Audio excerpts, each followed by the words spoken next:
So, as you can probably tell, the NCAA has certain rules and regulations that are oppressive to a lot of people, and it's a fertile ground for an awful lot of litigation. I personally am a deal maker and a businessman. I don't like to create litigation, but I've come to the reality that the only way that these organizations are going to change, and the only way there's going to be fairness to the athletes that makes so much money for these schools, isn't going to have to be through litigation. And we'll just hope that the litigation is fruitful. I don't know how many of you believe that courts are always great arbiters or resolvers of difficult issues like this.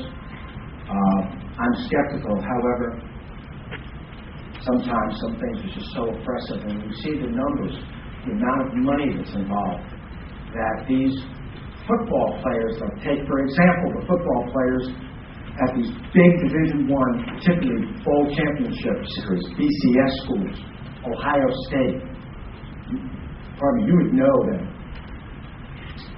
The amount of money involved is so enormous that if they were all to pick up and say, well, we're just not going to come back to school and play football this year, see ya, it would devastate some of these schools. And I can tell you unequivocally that the Florida Athlete Agent Registration Law of 1988 was passed because the University of Miami, Florida State University, and the University of Florida at that time, the three of the big football schools, got right behind it because they were concerned about the money from televisions.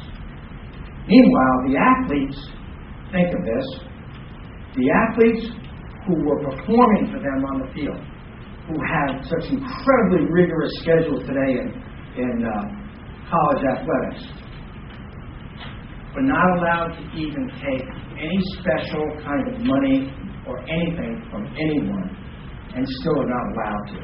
They cannot be paid. Think of it this way. Really, how could you expect a college athlete to spend all that time and make all that effort, do all the things they have to do on a year-round basis, not just during the actual season? They don't get anything special, no compensation, nothing even after they get out of school. And for years later, the NCAA can use their likeness and image to make money. Think it through. See what you think. And in fact, if any of you have opinions, I'm happy to hear them.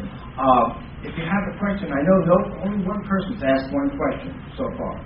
But if you have a question at any time, stop me. Ask. I want to hear if there's some comment you have.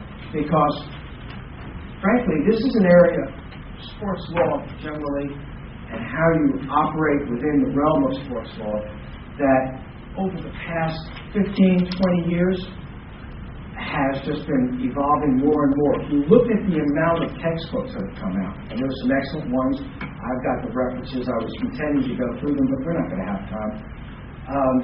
There are an enormous amount of law reviews, there are an enormous amount of sports law courses at member institutions across the country, and there's a reason for it.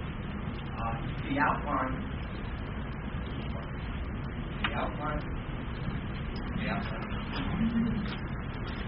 Is this working?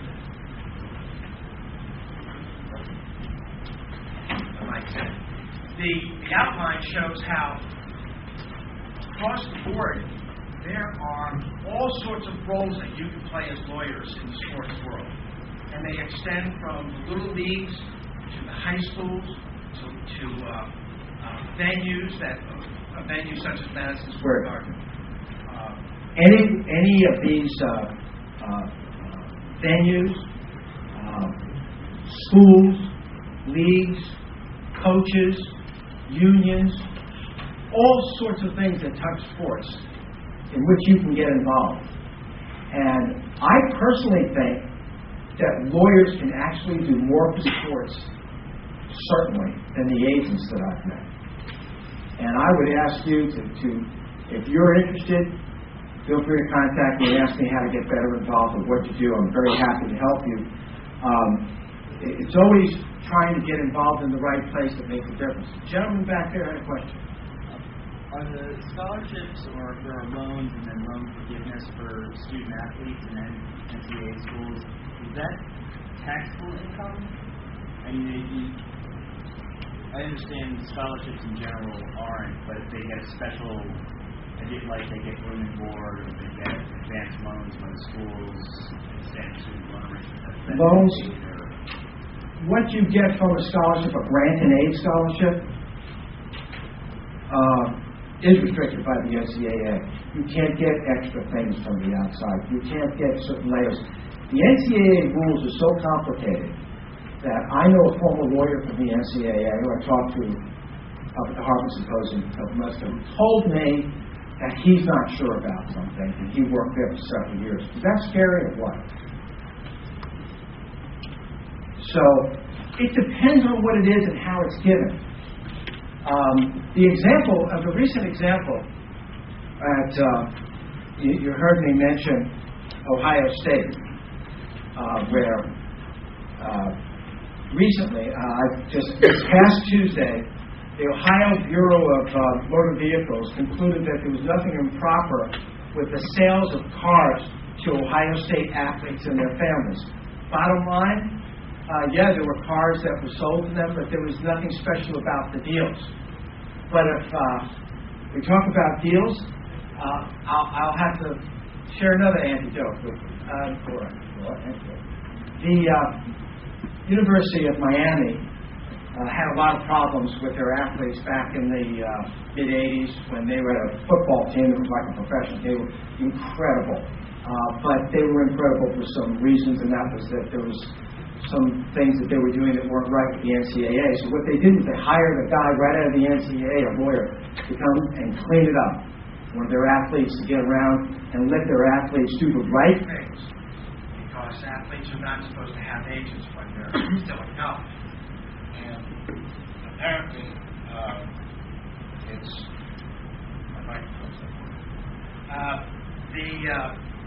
I was one of 15 agents that was asked to come down to the University of Miami and visit their athletes.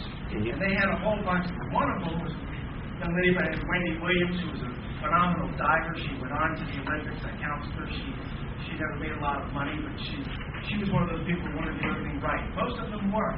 But then I met I happened to meet one of the football players who basically came to this meeting, I think, because she really wanted to make Thank you. Anyway,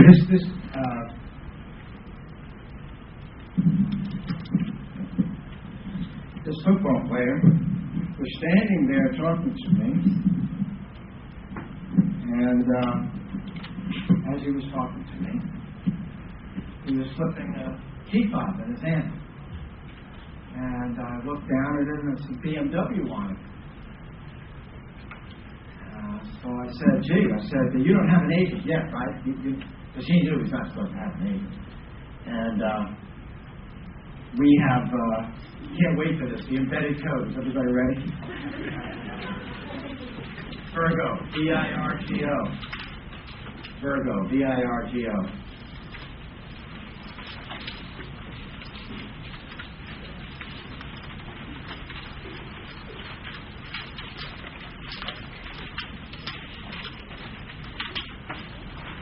Anyway, this guy's flipping his key fob. You don't have an agent. No, I have an agent. Okay. Short of a long story. I knew he had an agent. We were getting a BMW. And the guy who ran that said to me, how'd it go? And I said, fine. I said, he's got an agent. So that's all I know. But I knew a lot of people in South Florida, and I was involved in being an agent. And I want to tell you a little bit about that because I was a certified NFL agent. I solicited athletes.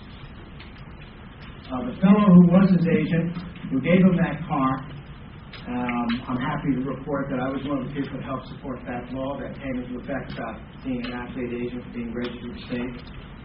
This particular athlete went on to the Dallas Cowboys. Not only was he outstanding, he's in the Hall of Fame today. And about 6 years ago, it finally came to fruition that they finally got the case against the guy that prosecuted him, and that agent went to jail. It took, I think, 16 years. But he eventually was brought to justice for paying him. What's interesting to me is that nothing happened to the University of Miami, and they didn't lose their national championship trophy. And there's no question whatsoever that now that they were in violation. So where's the justice? I don't know. I alluded to being soliciting people in different sports. I represented an NBA player. It was an interesting experience, but it was nothing like going after an NFL player. I remember sitting at lunch with Tom Conlon, who is now the head of IMG's football section. IMG is the largest sports agency in the world, multi-billion-dollar international management group. And some of you may have heard of it. You should know of it. It started with the representation of Arnold Palmer back in the 50s and it's grown into an enormous organization. Well, Tom and I were talking at a seminar about 20 years ago, and he said to me, gee, I had this guy from football. Tom played, by the way, at Boston College. Then he played football for the Kansas City Chiefs, and so he's a very well-known football player. He had solicited a well-known lineman who, after spending $25,000 soliciting, going to see him, doing all sorts of things to try to get to sign this guy. He called him and he said to him, Tom, I got really good news for you. He said, oh, really? He figures he's going to pick him. He said, you're one of the 5 finalists. He said, oh, that's great. And he said, Greg, I couldn't believe it. Here he's telling me I'm a finalist. I spent $25,000 just soliciting this guy. It turns out that he narrowed him down to 3, and he didn't sign with Tom. And so what's the moral of the story? How much money it takes to just go after athletes, to go and solicit them. But we really have to get into a little bit of an ethical discussion here, too, while we have so little time left. And that is, well, what can you do as a lawyer? And then what can you do even as an agent to get the athlete? How far can you go? If you read the book that I've got, Confessions of an Agent by Josh Lutz talks about it. And there's a Sports Illustrated article about that Josh wrote about how he would go and how he would solicit. He would pay for a guy's, he had a guy at the University of Colorado who he said he really had a problem. His mom couldn't pay her rent. And could he really help out? And Josh did pay it. And Josh did pay for it. It was illegal. Next thing, Josh, if you read the article, if you read about it, you'll find this out. He said he had to do it. At least he thought so. Until he got back to his hotel room, he got another call from another guy. Said, hey, I got to tell you, my mother's really having problems right now. So everybody all of a sudden wanted to be on the tape. If you really want to know what happens out there, just like as you lawyers know, it doesn't really operate the way you think, the way the ethical code is supposed to operate. It doesn't really operate that way. When you get out in the real world of being a sports agent, a lot of people expect things that they shouldn't expect. If you don't play the game their way, sometimes you just won't get the athlete. They're not going to sign with you. Now, certainly they're not all like that. It's not everywhere, but it's pervasive. Sometimes for the NCAA to, on the one hand, find that some players have violated their rules by signing autographs at a mall, but a woman who's in the T-shirt contest who got all these gifts and everything, she's not disciplined at all. Doesn't make a lot of sense. When you get up into the other realm, where what can you do as an agent let's say that the athlete has no eligibility to be concerned about. It's not a Bo Jackson situation. They've just finished the football season. The draft's coming in another couple of months. Okay, if you want to try to sign this agent, first of all, you're not allowed to go and you're not allowed to go and get into any kind of agreement while that student is still playing that sport. Do you believe that agents don't talk to them or communicate with them? Do you really believe that nobody's trying to make a contact back door? But what if you do it as a lawyer? What if you do it as an agent? Well, as an agent, who's going to discipline you? I'll tell you who could discipline you, and that is if you're a certified agent for the NFL, they have that right because you sign a contract with them about certain things. But again, won't go into specifics. What's most important to understand is that when you're operating in the legal world, you have a certain responsibility. When you're operating in the business world, a different kind of obligation. And you need to sort out where you are in that relationship and then what the consequences could be to the person you're soliciting and, in fact, to the institution where they are. Because many institutions have been disciplined because of agents coming in and doing things they shouldn't. One of them is in the state where I live, in Connecticut now. Some of you may have read of what happened there, where a former member of the athletic department went out from an agent, and he did certain things that had ramifications on the, and really blemished the reputation of the University of Connecticut when the University of Connecticut athletic department and its great athletic director, who I know, absolutely had nothing to do with it. So, part of why we're here today is to discuss just, well, when to get involved, how to get involved, where do you go with your representation, how should you counsel them.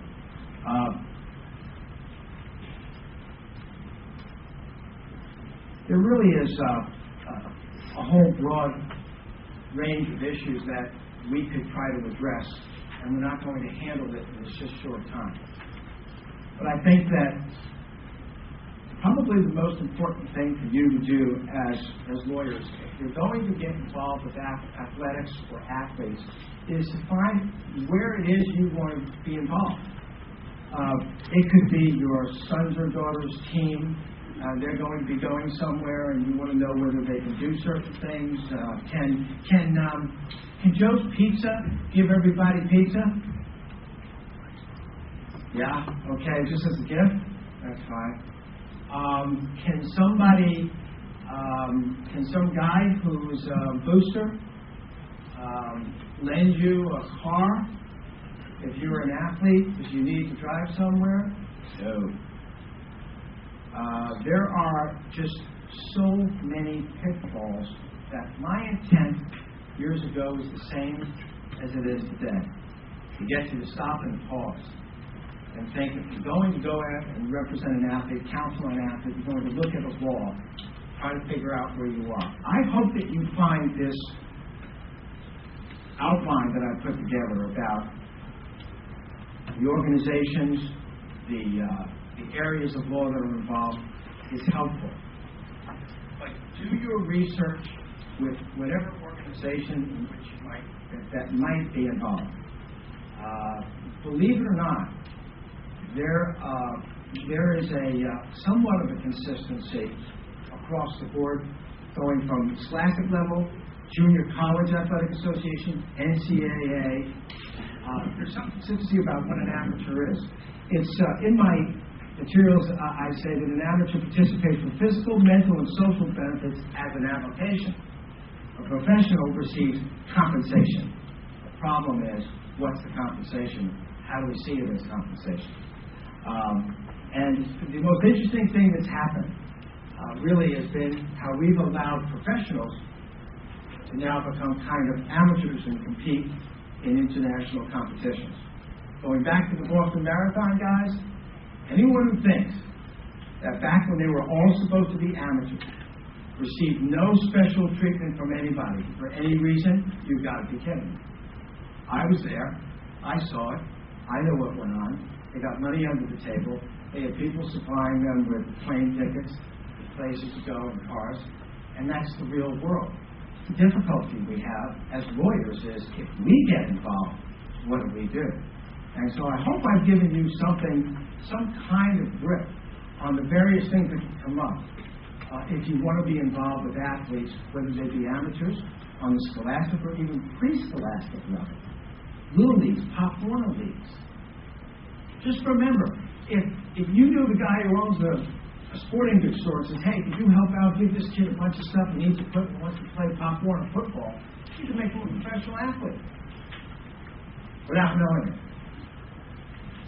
And when you get to the point where you want to pursue somebody who's a professional athlete, or you want to pursue a school, or you want to pursue representing, could be the referees who referee girls' basketball games in New Jersey, look at their union, look at what you can do, and look at how you can or cannot get involved. That's the most important point that I can convey to all of you. And when it comes to the area of sports, I want you to think in terms of sports touches everything. You look at the enormous impact that sporting events have in this country. Don't have to be sports also that are regulated. They can be sporting events. They could be holiday on ice. It can be a special event. The Boston Marathon is a special event. The New York Marathon is a special event. They have their own rules and regulations. But I think the most important thing is to have a grip on just where you are in this sports world. And then as lawyers, have fun doing it. Because I can tell you that, to me, what was always very gratifying in representing athletes is that most of them need your help. I can tell you that I don't know anybody in this room, but I know you're all lawyers. And as a lawyer, I know what you've been through in your education. And I know that all of you want to make money. But remember, you're lawyers. You can't be businessmen. If you're going to be businessmen and lawyers, you have to separate them out carefully. If you can help a lot of players, schools, and many other types of organizations as a lawyer, and you can have a lot of fun at it. If I can do anything for you, I want you to drop me an email, ask me the question. I'd be happy to direct you. But probably your best friend's going to be Google. So, with that, anybody have any questions they would like to ask? Any kind of scenario that you think you might want to present to me? Probably had enough of CLA for a weekend, huh? It's been a pleasure to be here. Thank you very much for your time.